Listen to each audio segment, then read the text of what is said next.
spotlight a couple of sectors, energy and defense. Joining us now is Matt Maley, Managing Director, Chief Market Strategist at Miller Tabak.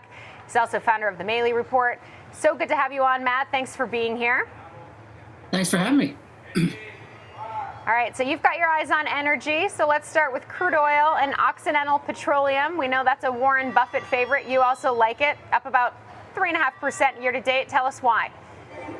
Well, one of the things is it's lagging behind the market overall. But the real reason I like it here is that the energy stocks in general, and I like the whole energy group, is lagging behind the price of crude oil. I mean, crude oil since early June is up 14%, and yet the energy stocks, as measured by the XLE Energy ETF, is only up 4%.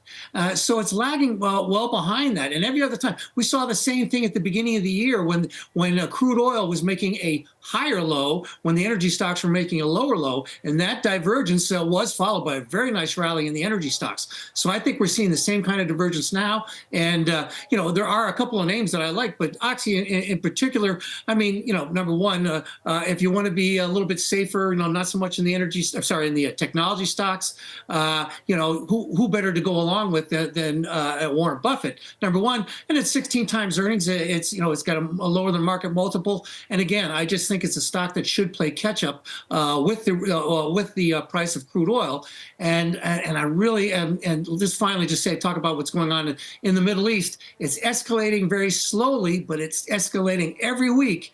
And if that turns out to be a bigger issue, oil prices are really going to take off, and that'll lead the energy stocks to rally even more. Well, not even just the Middle East tensions and conflict. It's also the Hurricane Beryl that's on its way, and we're talking, hurricane season until November. So oil's currently trading around $83 a barrel. How high could it go? Well, I mean, if you don't have, if you have a serious situation in the Middle East and the Strait of Hormuz closes or slowed down quite a bit, traffic is slowed down quite a bit, oil will spike in a major way. But other than that, though, demand, as you say, demand remains strong. We also have the situation between Venezuela and Guyana might happen there. And then, of course, the hurricane season. So I think you could easily reach $90 here over the summer or into the early fall months. And again, that'll help the energy stocks play catch up, I think, in a significant way. Okay, in terms of natural gas, you like EQT. This is down 4% year to date. Tell us why you like this one. Well, I think, first of all, two things. Number one, natural gas has come down quite a bit. And so I think this presents a great buying opportunity for the names that are, have the, exposure or more exposure to the natural gas area. Now, a couple of things. Number one, you have the situation where, we've had a couple of warm winters in Russia. I don't know. I'm sorry, in Russia, in Europe. I don't know if we're going to see that again. And also the situation in Ukraine and Russia is not getting any better. But we also have, again, the AI play. I mean, we do not have enough capability or enough capacity to generate the kind of AI that we want. And natural gas is going to be a very important part of fueling that. So as people start to plan and build these generators to produce AI, the natural gas, I think, will see a nice rebound. So it's not just a play on the commodity; it's a play on AI as well. And I think EQT and also LNG, which is Cheniere Energy, as another play. But LNG's seen a nice rally recently, and so I think you might want to wait for a pullback in that name. Okay. And lastly, you brought us another pick that's a defense name, but has an AI tie, and is it Leidos, LDOS? Right, correct. I mean, it's not a name you normally think about in the defense industry. I mean, first of all, the world's not getting any safer. We see what's going on in Ukraine. We're still worried about China and Taiwan, and of course, what we've been talking about in terms of the Middle East. So defense spending is certainly going to stay elevated, if not go higher. But and I do like names like the old Raytheon, RTX Corp, and Lockheed Martin, names like that. But you look at Leidos. I mean, this stock is a name that they are involved in AI, and one of the big things for them is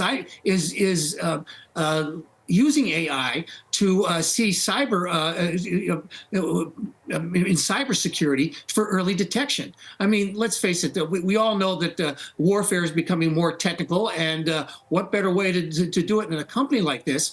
Again, there's nothing wrong with some of those traditional names, but the future of warfare is in the technology, and this is one of the leading names in that area. And it's not a name that a lot of people know about, even though it has seen a decent rally this year.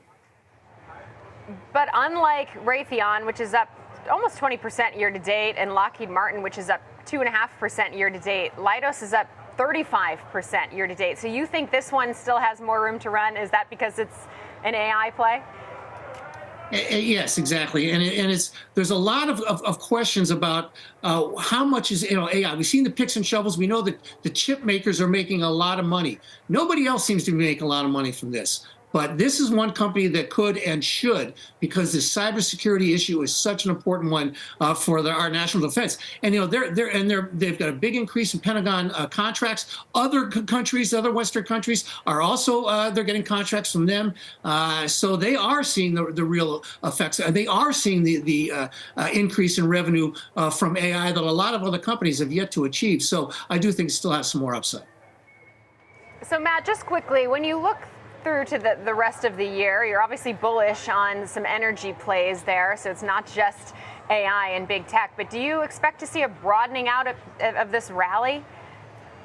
That's one of my concerns. I mean, I'm bullish on AI on a very long-term basis, but I just don't think there's very many companies that are actually turning into real, getting the real revenues from this thing, and it's going to be longer, stretched out a lot further. So even though I'm bullish overall on a longer-term basis, it's only a few companies like Leidos that I think will do well on a more near-term basis. So therefore, I'm worried that some of these technology stocks, that people will start to pare back on it, and I think it's probably a good idea that they do. And so I'm looking at some other areas where people, kind of that barbell approach that you hear a lot of people talk about.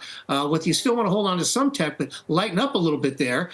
Maybe add a little cash, which is paying you 5%, and that'll also help you as we go through these uncertain times. So, but one area I do think that in the energy area and the defense area, these are ones that are going to do well in uncertain times because this geopolitical thing, and of course what's going on with President Biden, it is just going to give us more uncertainty over the coming weeks. So it's a good way to kind of hide a little bit after such a great run in the tech sector. Don't be so reliant on that area. All right, and maybe getting a little bit more value. All right, Matt Maley, the Maley Report, thanks so much for stopping by.